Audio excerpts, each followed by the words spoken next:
उत्तर प्रदेश में जिस तरह से महिला सुरक्षा को लेकर सवाल खड़े हो रहे हैं, हर रोज महिला अपराध में इजाफा हो रहा है, उसको देखते हुए राज्य सरकार सख्त है। राज्य महिला आयोग ने एक ऐसा प्रस्ताव रखा है जिसने सभी को हैरत में डाल दिया है और सवाल उठने लगे हैं कि क्या इससे महिला अपराध थम जाएगा। जी हां, आपको बता दें कि उत्तर प्रदेश राज्य महिला आयोग ने महिलाओं को बैड टच से बचाने और पुरुषों के बुरे इरादों को रोकने के लिए एक प्रस्ताव दिया है। इसके मुताबिक पुरुषों को महिलाओं के कपड़े नहीं सिलने चाहिए और ना ही उनके बाल काटने चाहिए। इस प्रस्ताव को राज्य महिला आयोग के अध्यक्ष बबीता चौहान ने रखा है, जिसका बैठक में मौजूद अन्य लोगों ने समर्थन किया।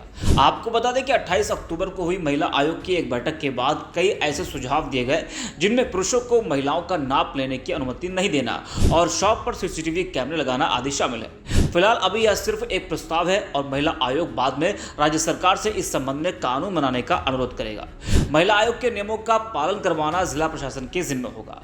वही यूपी महिला आयोग के सदस्य हिमानी अग्रवाल ने बताया कि हाल ही में हुई महिला आयोग की बैठक में एक प्रस्ताव रखा गया था कि केवल महिला टेलर ही महिलाओं द्वारा पहने जाने वाले कपड़ों का नाप ले, साथ ही शॉप पर सीसीटीवी कैमरे भी लगाए जाए। अब महिला आयोग के इस प्रस्ताव पर कांग्रेस ने सवाल खड़े किए हैं। कांग्रेस प्रवक्ता अंशु अवस्थी ने कहा कि महिला आयोग का निर्णय पूरी तरह से तानाशाही महिलाओं को दबाने, कमजोर करने वाला फैसला है। जरा आप भी सुनिए अंशु अवस्थी ने क्या कुछ कहा है। ये महिलाओं की स्वेच्छा पर निर्भर है। महिलाएं स्वयं सक्षम हैं, अपने बारे में निर्णय ले सकती हैं, उन पर किसी के निर्णय को थोपा नहीं जा सकता। महिलाओं की अगर स्वेच्छा है तो वो किसी पुरुष टेलर से नाप कराएं, अगर उनकी इच्छा है किसी महिला टेलर से नाप कराएं। महिलाओं की इच्छा है उस जिम में जाएं जहां पर महिलाएं ट्रेनर हैं। ये उनका अपना स्वविवेक का अपना निर्णय है। इस पर इस तरीके का तानाशाही का निर्णय बिल्कुल भी उचित नहीं है। ये महिलाओं के अधिकारों के हनन की कोशिश भाजपा सुरक्षा के नाम पर कर रही है। सच्चाई ये है कि उत्तर प्रदेश में देश में सबसे ज्यादा महिलाओं पर बलात्कार की घटनाएं होती रहीं और सरकार अपराधी बलात्कारियों को बचाती रही। तो महिलाओं की सुरक्षा के प्रबंध करें, ना कि महिलाओं के अधिकारों पर डाका डालें। तो सुना आपने। आपको बता दें कि कानपुर के एकता हत्याकांड के बाद यूपी महिला आयोग ने यह बड़ा फैसला सुनाया है, जिस पर कांग्रेस ने हमला बोला है। वहीं अब उत्तर प्रदेश राज्य महिला आयोग के अध्यक्ष बबीता सिंह चौहान ने क्या कुछ कहा, वो भी सुनिए। मुझे लगता है कि सामाजिक रूप से अगर देखा जाए तो चाहे तो वो महिलाओं की सुरक्षा की दृष्टि से है और चाहे वो महिलाओं को रोजगार की दृष्टि से है। महिला आयोग की अध्यक्ष हूं, इसलिए मेरा कर्तव्य है कि मैं इन सब चीजों को ध्यान से देखूं। तो ये है कि इसमें मैंने दिया है कि जो महिला जिम है, क्योंकि दूसरा क्या है कि वो एक शिकायतों के तौर पे भी मैंने लिया है, क्योंकि समाज में जाती हूँ तो मुझे सारी शिकायतें, जैसे मैंने सुनवाई के लिए भी भेजा या आए दिन मेरे घर में ये सारी चीजें शिकायतकर्ता आते रहते हैं कि भाई जिम वो गई तो उनको ब्लैकमेलिंग शुरू कर दी फोटोग्राफी करने के बाद, या कुछ बैड टच इस तरह के कर रही है जो महिलाओं को नहीं अच्छा लगता, लेकिन वो कह भी नहीं पाती अपने परिवार में क्योंकि उनके पास कोई ऑप्शन नहीं होता है और फिट रहना चाहते हैं। ये सबका अधिकार है।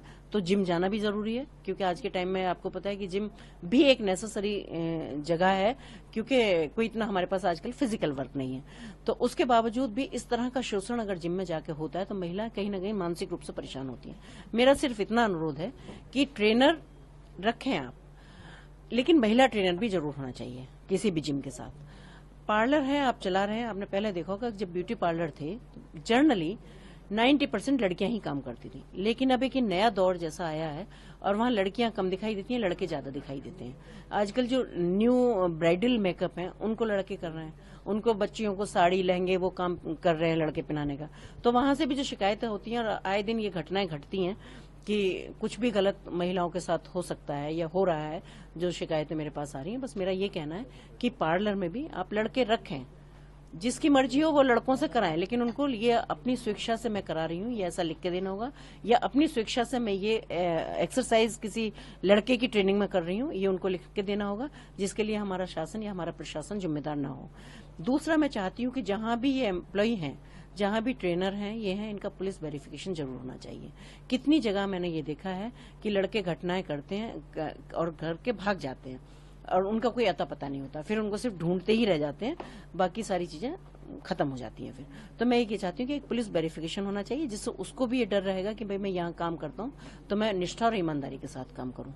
तो मुझे लगता है कि ये कोई ऐसी चीजें नहीं है, बेसिक चीजें हैं जिनको शायद अभी तक नजरअंदाज किया जा रहा था।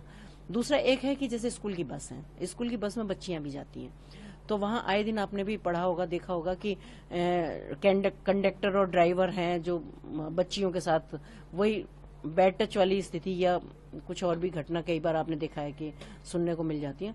तो मेरा अनुरोध है सबसे कि एक जो बस जाती है स्कूल की, उसमें जरूर एक कोई कर्मचारी महिला होना चाहिए, चाहे तो आप उसे कंडक्टर के तौर पे अपॉइंट करें वहां, चाहे आप उसको सिर्फ लाने ले जाने के लिए अटेंडेंट के उस पर करें।